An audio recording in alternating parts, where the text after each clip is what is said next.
Hola, bienvenidos a Naxos. Esto es música clásica.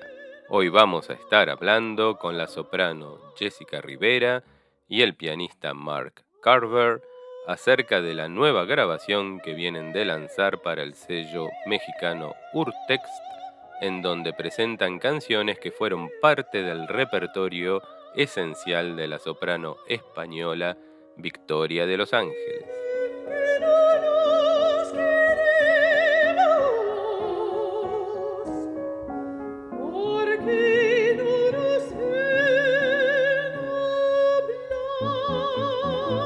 Esta grabación es un sentido homenaje de los artistas a la gran soprano española, interpretando las melodías que le hicieron famosa en todo el mundo.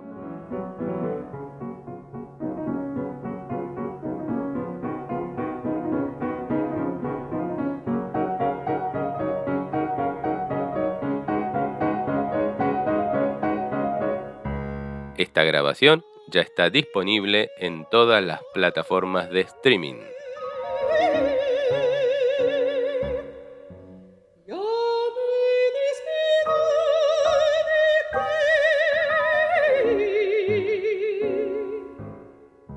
Para este podcast tuve el placer y el privilegio de haber hecho una entrevista en inglés a Jessica Rivera y Mark Carver, y lo primero que les pregunté es cómo fue la idea de hacer esta grabación, y esto es lo que Jessica Rivera nos comenta. Well, we had discussed possibilities of doing a third disc with Urtext since we had previously recorded some Spanish American songs as our second offering from Urtext. And then prior to that, the disc that we did with Eleanor Weingartner, which actually introduced both of us to Urtext. And so Mark has been really the driving force at times behind our succession of discs. But I've been very grateful for that because it gave me an opportunity to explore some of the repertoire that I had already been introduced to, but then gave me an opportunity to learn about a lot of repertoire through Marisa and Benjamin, of repertoire that was pretty much unknown. And, you know, when you think of the art song canon in classical music, you think of French melody, you think of German Lied, you know, there are some British offerings there, and of course the Italian and American art song, but Spanish art song seems to be underrepresented. And because it's part of my heritage, my father's from Peru, and I've always felt like my soul was Latin, I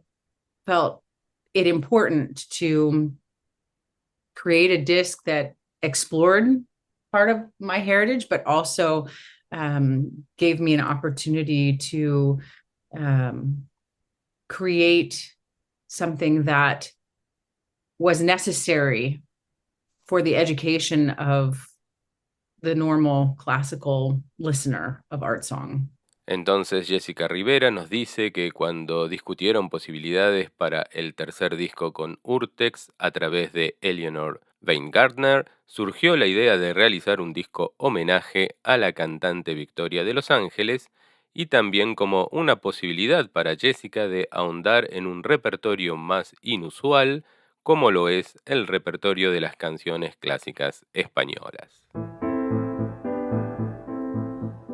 Dame amor besos sin cuento, ha sido de mis cabellos, y me diciendo tras ellos, y tras ellos me diciendo,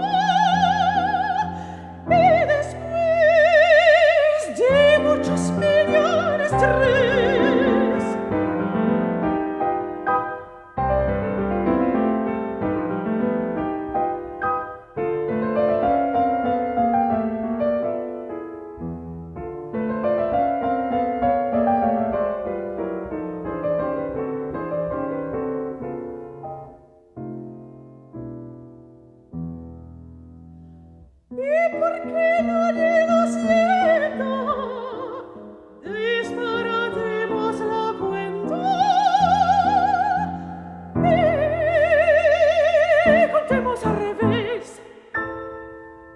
Ahora Jessica Rivera y Mark Carver nos hablan acerca de lo que representa la figura de la soprano Victoria de Los Ángeles para ellos e hilvanan también con las sensaciones que tuvieron cuando comenzaron sus respectivas carreras artísticas. Well, I think it sort of came about through Benjamin, who, as you know, is a wellspring of knowledge, and he actually knew Victoria.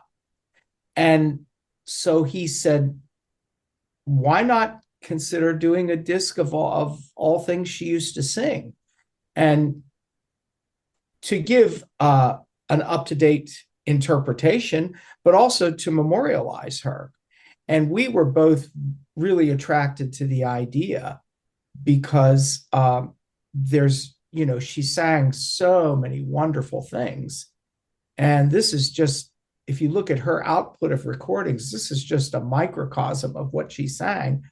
But we really worked very hard to make it choice. And it's like they say when you teach a course in the university, it's not what you leave out, it's what you leave in when you have to make decisions. So we wanted a real digest of her oeuvre, and that's how I think we came up with the selections we did that are on the recording.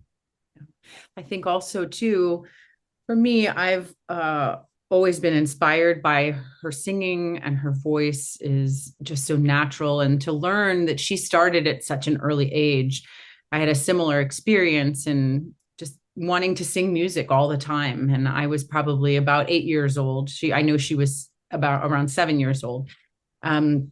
When her sister was like, here, let's introduce you to the world. And I had a similar experience. We were on a family vacation, and I asked my grandmother if I could sing for all of the residents of the Presbyterian home where my great-grandmother was living. And so thankfully there was a retired music teacher there who said, oh, you should try getting your granddaughter some voice lessons because you may have a prima donna on your hands. And of course, nobody knew what that was until we got back home and found a voice teacher.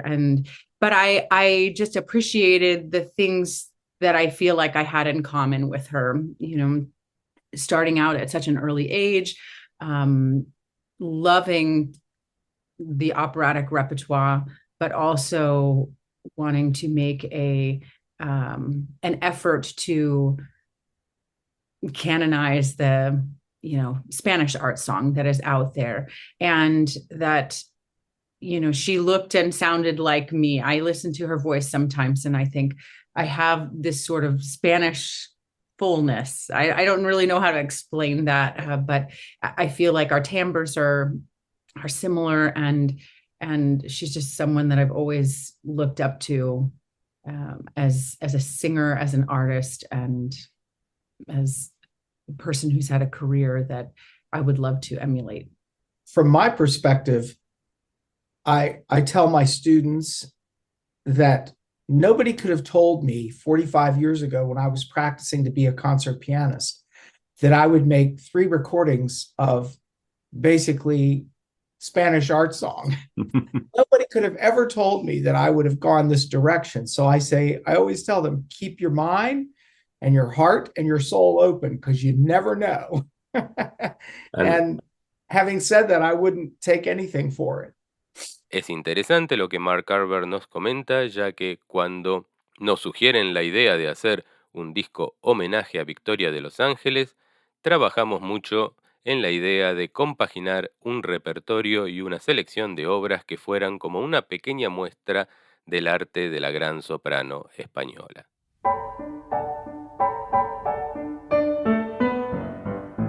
¿De dónde venís, amore? Piense yo de dónde, piense yo de dónde.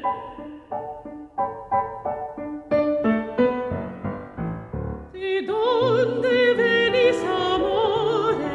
Piense yo de dónde, piense yo de dónde, piense yo de dónde.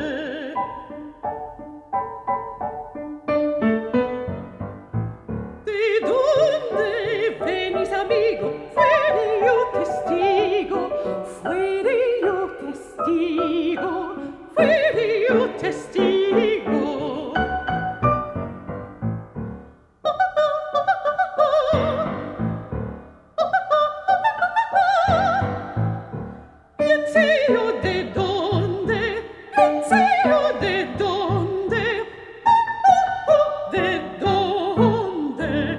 Ahora Mark Carver nos comenta sus sensaciones del momento en que realizaron esta grabación, que fue hace ya 3 años, y esto es lo que nos comenta. Well, it was 3.5 years ago when we actually recorded all this.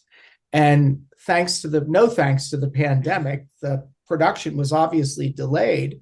So when we think back, I just remember being on campus at Harvard, which is where we recorded it. Do you remember what we did what day? Well, I just remember a blur of recording. And I really don't know how much we actually had to say about the order the repertoire appears on the disc, but it certainly we're very happy with it. How Urtext decided to showcase the music and program the repertoire.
Ahora Jessica Rivera nos comenta que el orden y el programa de la grabación, más que un orden cronológico, quiere subrayar la importancia que tuvieron estas melodías en su carrera.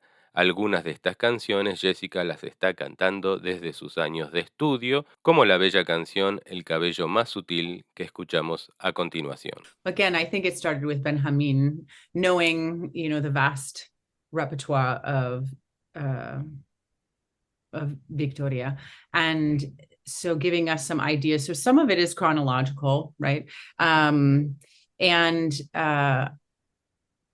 some of it, for me, represents a lot of the history of my career. My debut with the Los Angeles Philharmonic was actually a piece by Rodrigo. And I had the opportunity to meet his daughter, who introduced me to the competition that is held in his honor. And I purchased probably everything, every score he had ever written for voice, was art songs, orchestral music. And it was such a wonderful opportunity to explore all of his repertoire. So I think that that's probably one of the reasons that Rodrigo was chosen, because I have a personal connection with it. The Operadores, of course, the very first time I had heard the Del Cabello Más Sutil was on a recording by Arlene Auger, who was also a Southern California girl like myself. And it was on her Love Songs album with Dalton Baldwin. And I just thought it was the most magical thing that I had ever heard. And to learn the whole cycle, I thought was important. But actually, one of the very last times I had seen my voice teacher, who was a huge proponent and almost a discoverer of a lot of this repertoire in her generation, Nina Hinson was her name. She actually invited Mark and I to come and do a gala for the Desert Chorale in Santa Fe, New Mexico. And we programmed this song. And I remember working with her on it. and feeling a deep connection in a way I never had before, because I had finally arrived as a singer, knowing both technically and artistically what I wanted to say. And she helped make that deeper than I could have ever imagined. So that is not only an homage to this beautiful soprano, but an homage to someone who, if I don't feel like if I had met in my life, I would not have had the career that I have.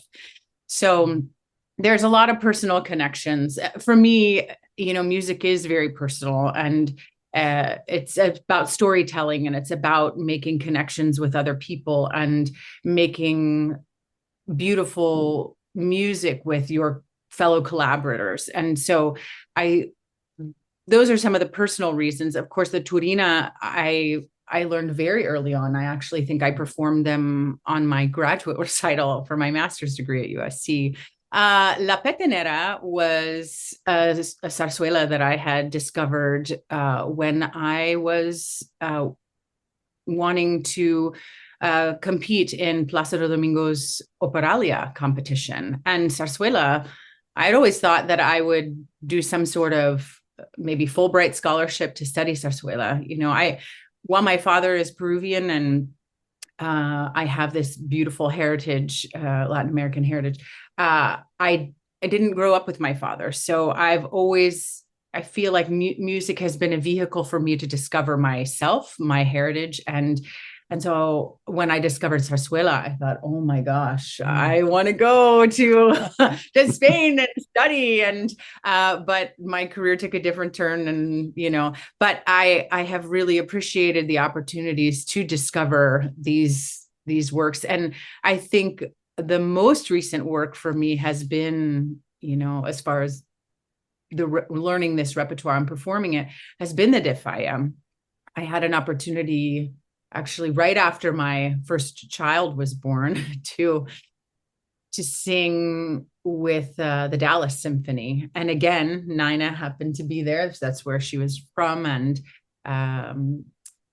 so I sang them with the orchestra, and I always am giving Mark a hard time because and then I do them with Sharon Isbin, this beautiful classical guitarist, right? I tour with her. And so he's like, what key are we doing these now? The soprano or the mezzo key? I know him in every key ever conceived.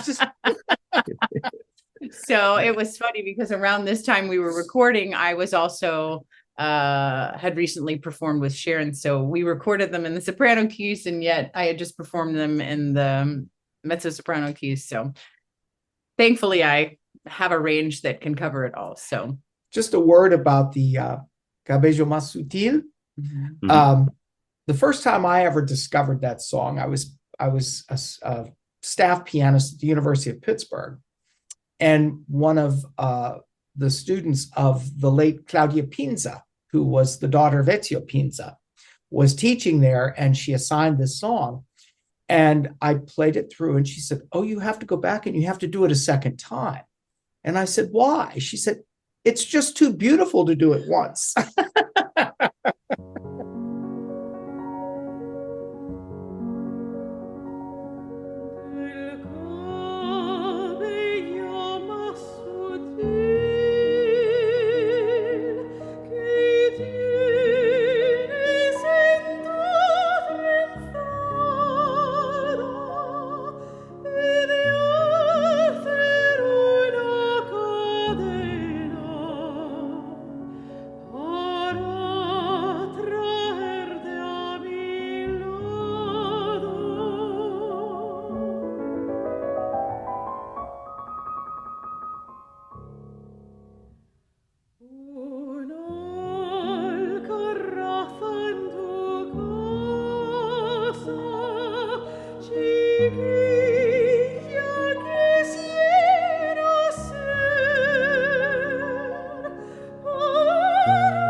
Ahora Jessica Rivera y Mark Carver nos hablan de lo que representa para ellos trabajar el uno con el otro formando un equipo musical que ya lleva grabado 3 discos y que seguramente grabarán otros más, y esto es lo que me dijeron. I think one of the best gifts that we receive in a musical career is being introduced to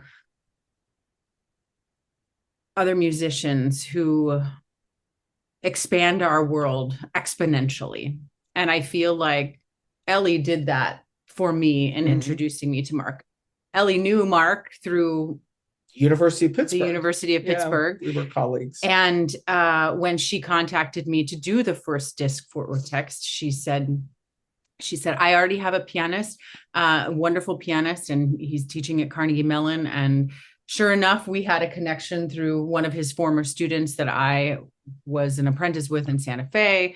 And so, you know, the music business is very small and sometimes not even 1 degree of separation. Yeah. But so I think in that there's initial rehearsals when we were playing through all kinds of repertoire, clarinet, soprano, piano repertoire. We just had an initial connection of a love for music and interpretation. And then we traveled to Mexico City to make the first disc, and which was a little wild because I got Montezuma's revenge. And we had to postpone the recording by the first day. But I had another day to frolic in Mexico City. I felt bad for her. But I think we had already built enough of a rapport, and that we knew that it wasn't going to be the end of our, musical collaboration. And because Mark had been in academic circles, which supported and often required research and creative activity as a part of that package, he said, we should try another one. We should do another one. And he has really been the driving force behind disc number 2 and 3. And like I said, I've been very grateful for that because, I at that point in my career, I was just really taking off and traveling the world and doing all kinds of new things. But he gave me a gift in saying, let's continue to work on these things, because otherwise I don't think I would have taken on the project myself. And because he's such a great researcher and is interested in so many different aspects of music, that he has almost an encyclopedic knowledge himself of what's available and what we should be considering for a project. So I've always appreciated that. And we just seem to really meld and understand one another. And well, for me, it was partly selfish. I said, look, let's do it while I still have fingers. But for me, Jessica, for me, has been really sort of a high point in my career in terms of collaboration. I've been coaching singers for 28 years now, and I've had some wonderful students and been very proud of them. Some have gone on to have really wonderful careers. But I spend so much of my time training and preparing in my coaching that when I had the opportunity to collaborate with an artist of this caliber, I really felt that I had come full circle as a collaborative artist. And, we say, well, this is probably going to be the last one, but we've said that 3 times now.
Un fuerte agradecimiento a Jessica Rivera y Mark Carver por la entrevista concedida, y para más información acerca de esta grabación los invito a consultar nuestra página web www.naxosenespañol.com.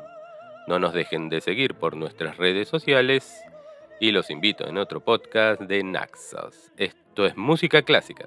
Chao.